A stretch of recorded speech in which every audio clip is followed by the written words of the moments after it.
welcome to the show today. I'm Katherine Jenkins, and this is the Jenkins Art Studio. Have you ever wanted to begin oil painting but were just too afraid to try it? It looks so hard. Everything you see looks so difficult. Well, today we're going to show you some techniques, and these are the things you need to learn before you start doing any complicated compositions or color schemes. These are the basic brush strokes on how to do some real easy and beautiful flowers. So we're going to come down to the palette, and I'm going to show you the paint that we have. And we have some beautiful, beautiful colors here, all kinds of colors. And this is a palette that's just kind of messy. If your palette isn't messy at home, that means you're not working. So don't worry about having a messy palette. Didn't bother to clean off my palette this time because I wanted to show you all the colors that we're using. And some of these colors I've mixed with white. But the most important thing today is going to be the brush strokes and the shapes of the flowers. And the colors will be just some added beautiful things that we'll put in. Let's take a look at some of the flowers that we might get into today. I have a canvas that I've got all made up, all different flowers. We've got geraniums, lilacs, tulips, poppies, roses, marigolds, daisies, all kinds of little flowers. Now, of course, we won't get time to do all of those today. A lot more of these flowers I'll get a chance to do on the technique tape, but we'll get just as many as we can today for you. Up here we've got a stretched canvas. Now, you can practice on palette paper at home, but right today we're going to use a stretched canvas. I'm going to start out using a 18 Badger Bright brush. This comes to a sharp chiseled edge. We have many different sizes of badgers. There's a 22. They just get a little bigger. This is a real huge one we use for backgrounds a lot. This is a 32.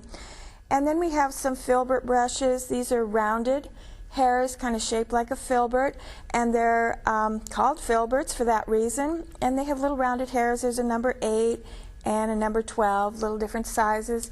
And then we have liners and script brushes. All these little brushes serve to do different functions, different petals. And the right brushes are very, very important. Very important to have the right brushes. Let's start out. Let's play around here and pick up some crimson. And how about, let's start out with, oops, that's not crimson. They look the same on the palette. Let's pick up some crimson over here. That was mauve. Mauve and crimson look very similar. A lot of times in class, the students will have to write the names on the palette, and that's fine. If you can't remember the names, just take a little pen and write all the names down, because some of the colors do look similar until you get them up on the canvas. Let's start over here in this corner, and come on in close. We're going to block in a shape that, now remember, I paint from photographs, and you should be painting from photographs too. You have to know your subject. So study your subject. I've used a little medium on the canvas, a little medium on the brush. That just thins down your paint. And we'll get some little ragged edges, just kind of an oval shape or a round shape. And that starts the base tone for your geranium. I'm going to wipe off my brush, and let's make a nice bright red geranium. And let's go in here to a filbert brush, that rounded brush, and pick up a little medium. Not too much medium now, not near as much as what was on the base tone. This is that red light, beautiful, beautiful red. Now the geranium has many, many little flowers. It's a little clump of flowers, has a lot of different little flowers all together. They're all touching each other. So we'll start out on the outer edges and just indicate some little petals. Now, this is the stroke. I'm pushing down and lifting up, pushing down and lifting up. But I'm going towards a center point in all these, and I'm just indicating, coming out beyond the edge of that base tone, just indicating, and I'm going to go around and get all these little edges. Now, don't get this real perfect. You want some to be drooping down a little bit lower, and just, you would start many flowers like this. You would start the edge of the chrysanthemum, all these ones that have little petals in here. Now I'm going to get a little lighter. I'm going to pick up some orange, cadmium orange, with the red, and start getting a little lighter. Stay away from the white paint. On a red flower, you don't want to get into the white paint too soon. I'm going to make a little edge. See that with the edge of my brush? And then I'm going to paint into it. Let me lighten that up just a little. I'll add just a touch of white. Very, very little white. Let me do that again for you. Little edge. This would be one that's slightly turned to the side, one of those little flowers. Now in a few minutes you'll be able to see these a little bit lighter.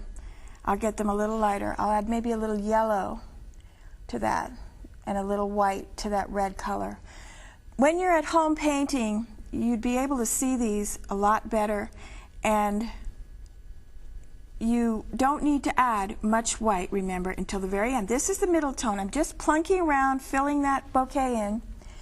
And let's get maybe a couple shooting out right here. Here's where you can see that stroke. Little edge of the, little kind of a half round with the edge of the brush, and then you're going to paint into it. You see that? And that is the center right there of that flower. Maybe another one out here. So often in the geranium they have little ones shooting up away from the other bouquet. Now let's get some stems in there. And I'm going to use the chiseled brush again, pick up a little sienna and green. And let's get a few little stems. Now in a minute we'll highlight that flower. Let's just, oh, they have, you know, pretty wide stems. Actually, geraniums, if you ever look at them, they're kind of wide and gnarly, so you can make the main stem wider. Now they have all these little guys coming off, going all to the individual flowers. These are fun little flowers to paint. Real happy little flowers. Might have little things coming off the stem. And then we've got a little tiny filbert brush. This is that real tiny one. We'll pick up a little bit of medium, and I'm going to pick up some red on the brush, and then I'm going to go over here to the green, just on the tip, and see what I've got up here on the brush. So I've got green on the tip and red on the rest of it, and we're going to come in just with the tip of the brush around and push. Look at that. Isn't that neat? Those are those little buds that hang off the edge of the geranium, or from underneath. Those cute little guys that hang down. You can do it all with one stroke. Let's go in now and highlight the geraniums a little bit. You have usually a base tone, a dark tone, a medium tone, which was our red, and now we'll highlight a little bit, which is your lightest tone. I'll take some orange and a little bit of white, not much, because I want this geranium to stay pretty red, and we'll just go in and hit a couple of strokes. Couple of little petals. I'm just dipping down for more of that color and just highlight here and there, usually in toward the center of the bouquet. Just let's try some pink. How about some pink on there? Some geraniums that are red, they might go into a little bit of a pink tone, and we get these nice pretty pink ones. Don't forget to overlap. Some of them you don't even show the whole flower, you just show part of it. There, get some nice brights. Nice bright ones so you can see. And we'll leave the outside edges kind of dark. Now geraniums have a little bit of a center, maybe a yellow and green mixed together. And you can just come on in here real close, tap a little center in some of them. You don't want to do it in all of them. Just in a few, maybe up here. Oh, and we'll hook these guys on with just a little stem showing. Okay, that's your geranium. That's real simple to do. Now let's try another flower that is similar. We use pretty much the same brushes, but the thing that changes this is the color of the flower and the shape of it. Let's try some lilacs, some beautiful lilacs. We'll go in with our mauve. Maybe I'll add a little bit of ultramarine blue. I'm using that Badger chisel brush again. And how about right here? And we're going to block in a shape. Now this is more of a cylinder shape. And before we had that round, kind of a ball or an oval, this is more of a cylinder shape. And you see how messy? I'm just plunking around in the middle. And then we're going to get with the filbert brush some nice little edges coming out on that one too, just like we did before. Some little, just start indicating some little petals. Now lilacs are neat because they come in so many different colors, as the geranium does. They come in, oh gosh, we have real lilac-y purple colored ones. They come in pink, they come in white, some are more blue, some are more pink. They have these little buds up at the top. Now this is just a base tone. I'm blocking in a very, very loose shape. And then let's get a little stem on there to start with so it has something to grow from. And you might see several stems because they're going to many, many different flowers. And I'm going to rinse off my brush and pick up some white. Maybe here I have some white and mauve mixed together, or mauve, or some people call it lilac. And we'll do the same little stroke, that same little push and lift, push and lift, push and lift. That would be like a whole flower looking straight on. And maybe if you were looking at that flower from the side, it would look like this. It would look like that. And that's all we're doing in there, and just putting a whole bunch of them in. One thing you don't want to do, I'll show you a mistake that a lot of people do. They'll put a little flower in, and then they'll skip a big space and put another perfect little flower in. Well, I can't even skip a space. I crashed into that one. I'm so used to overlapping my flowers. Here, let's try it up here. What'll happen is you'll have a bunch of little stars all over, and it won't look realistic because there's jillions and jillions of little flowers. So some of them you just indicate, you just put partial flowers, partial petals. And I love lilacs. So many of you I know that grow your gardens, especially when you have colder winters like we do in Oregon, you can grow lilacs. Couldn't grow them in Florida. But we have a big lilac tree. Actually, it's the neighbor's tree. And we get to enjoy it because it's so big, it comes up over our fence. And I'd like to grow all the different colors of lilacs. I'm just plunking around in here, just filling in this area, keeping in mind all the ragged ins and outs of the edges. You don't want a real tight shape of a cylinder. It goes in and out, in and out. And up here, now I still consider this, even though there's white on the brush, I consider it a middle tone, not your lightest. Maybe some little buds. I'll show you how to put some little buds up there in a minute. Let's do that. We'll do that right now. I'm going to pick up another little brush. This is our little sable round. Comes to a nice point. And I'm going to pick up some mauve, or you could use crimson. And I'll show you how to do some neat little buds up here. Let's put some out to the side. Just the edge of the tip of the brush, come up and push. Tip, push. See that? Little guys. See if I can keep my hand out of it. There we go. They grow off the edges or the tips of the lilacs. Sometimes you see a lot of them. If the stalk of lilacs isn't open completely, you'll see a lot of those little guys up there. Okay, I'm going to rinse off my brush and pick up a little bit of white in the mauve. A little bit more white this time. And we'll go in for our highlights. Now we'll go again kind of in the middle, because as an object, which this is actually, it has all sides, so it goes around. It's a long cylinder, but it goes around to the other side. Well, as something goes around the edges, it gets a little darker on the edges, so most of your highlights would fall right through the middle area. So let's put some nice bright guys. I'm going to dip down and pick up some more paint. Now I have no idea how many petals these have, and not very many of them you're going to show all the petals anyway. Remember to let a little bit of your dark show through here and there for the contrast. And we'll just highlight a few of these kind of toward the middle and let it go a little darker toward the outer edges. By doing that constantly, push down and lift up stroke, what's happening is your brush is releasing most of the paint. In this case we were using white or a light mauve. Your brush is releasing most of the paint where you push down the heaviest, and where you lift up and pull away, your brush is releasing less paint. Therefore you're letting that dark show through on the underneath side. That makes sense, doesn't it? It really isn't a big mystery to painting. As long as you know some simple basic techniques, there is no big mystery about it. So I really hope you have your pens and your paper today and take a lot of notes while I'm doing this. And it's really just very methodical, step by step, step 1, 2, 3, and then you have a lilac. And we'll dab just a little bit of green or green and yellow in some of these.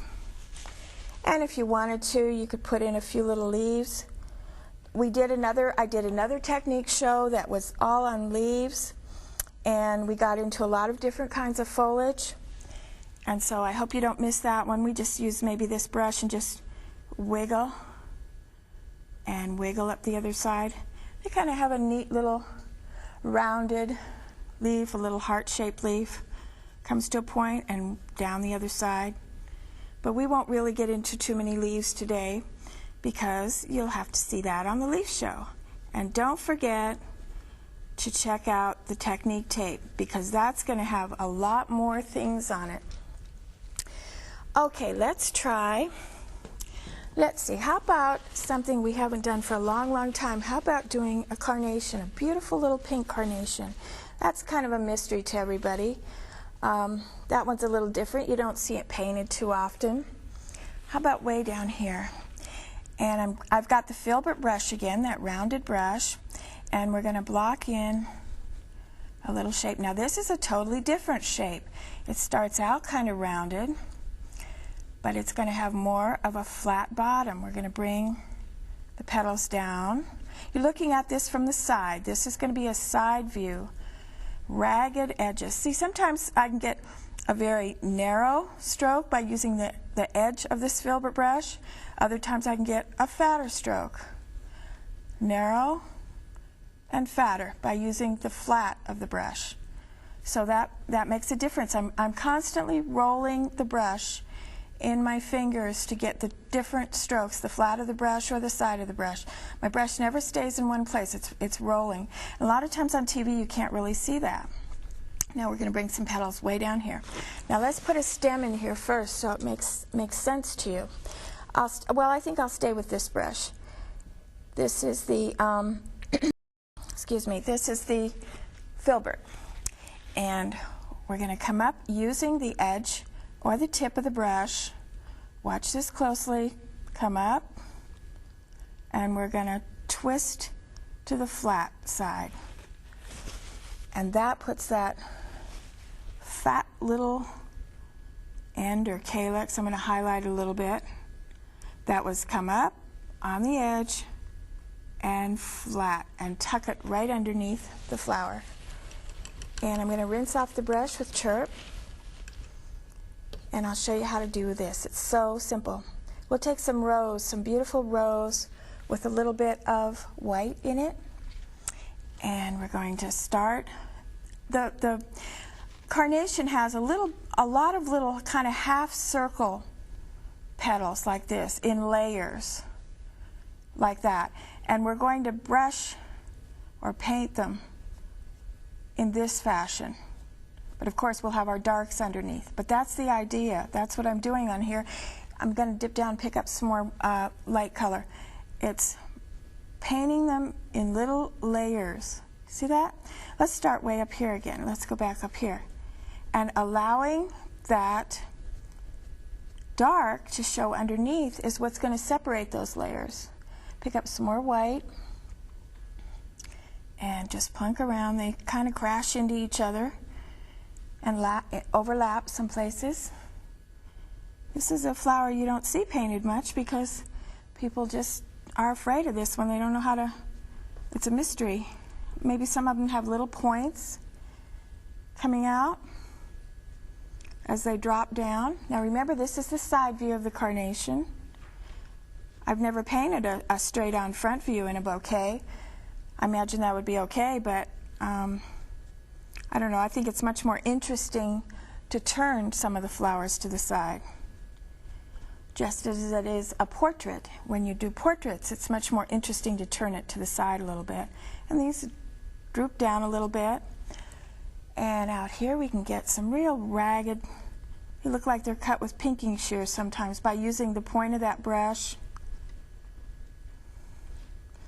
They're so pretty now. They have all those carnations in the florist that they even dye all different colors, the greens and the blues and everything. Okay, let's pick up some white, a little more white, and we'll just highlight just a few of these, just a couple, where they're coming more toward the viewer's eye, more toward the viewer. Gary and I have a beautiful, beautiful garden, so if you're ever in Ashland, I hope you can come and do some photographing in our garden. We've worked real hard the last couple of years getting it together. Also, we have a website. Don't forget to check out our website, and you can see everything that's happening there. And that's your carnation. That is so simple. There's just nothing to it. Let's see if we have time to try a little daisy while we've got this filbert brush in our hand. I'm going to start out with some gray, and how about coming up right over here? Now the daisy is, usually you can put it in with a flat brush or a bright brush, but I like to put it in most of the time with a filbert brush because it already has those nice rounded hairs. You would want to start out, say we're doing a white daisy, with a base tone, lots and lots of petals. We'll do this one looking more straight at you. I'm just going to pick up some more paint, some more of that gray, straight at you. So they have lots of little petals. Don't make a star like this. There may be flowers like that, but you want to get a lot of petals in there. And we'll pick up the white, some white, or this could be a yellow daisy. And oh, you know, I'm going to go back. I'm going to backtrack a little bit. I'm going to put a little center in there first. How about a little center? Just some yellow or yellow and orange. And you just swirl the brush around. Just swirl it around. You could pick up a little sienna and orange and maybe get a little darker toward the bottom. And then we'll rinse off our brush and pick up our white. And you're going to start at the outside edge and push and lift, push and lift, push and lift, allowing some of that gray to show through. Push, push, push, push. And around the back, petals, oops, got a little pink in there. Well, that's okay. We'll just leave it in there. Now after these have set up a little while, you can go back and put more petals. We'll try it here. Get some more white petals in, because some daisies have a lot of little layers. Let's get a stem on this one. Come up with the edge of the brush and push. Maybe some little leaves. Little leaves out here. The right brushes are so important. I mean, it's just you wouldn't want to have an operation by a surgeon and have old beat up instruments and have them all rusty or whatever. You just have to have the right tools. Let's do a little bud maybe up here, and let's put it right up here. This one is maybe just partly open. I'm just going to aim to a center point here with a bunch of little petals. Get a little bit of white on the front side of it. Push and lift, push and lift. Remember that push lift stroke. Push lift. A little stem. And there you have your little daisies. Now don't forget, we'll be getting into a lot more strokes, a lot more flowers, a lot of different flowers on that technique that Gary and I are going to do for you. But that gives you a start. That gives you an idea of just how simple it is to do all these beautiful little flowers, and it's so easy to get started painting. So get your brushes out and get started, and I hope you join us next week. Thanks for watching. Bye-bye. Wilt u ook leren schilderen als Gary Jenkins? Bestel dan dit prachtige boek, vol met praktische schildertips en schitterende voorbeelden. Deze unieke uitgave heeft u al in huis voor €34,50. Ook kunt u voor dezelfde prijs een DVD bestellen waarop Gary stap voor stap uitlegt hoe u zijn schildertechnieken kunt leren. Kijk voor alle bestelinformatie op omroepmax.nl of teletextpagina 332.